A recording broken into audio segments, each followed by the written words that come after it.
Nav taisnīgi, ja bērns dzimst negribēts un nemīlēts.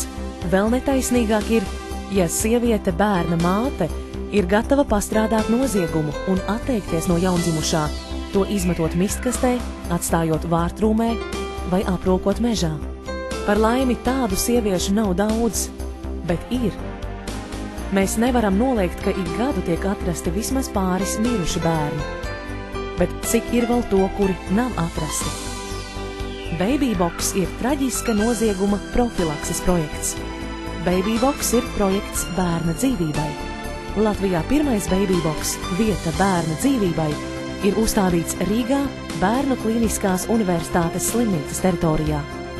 Lai mudinātu sievieti pārdomāt bērna atstāšanas lēmumu un meklēt citus situācijas risinājumus, pie Babybox ir izvietota informācija mātei par to, kur visu diennakti iespējams zvanīt, lai saņemtu psiholoģisku un praktisku palīdzību.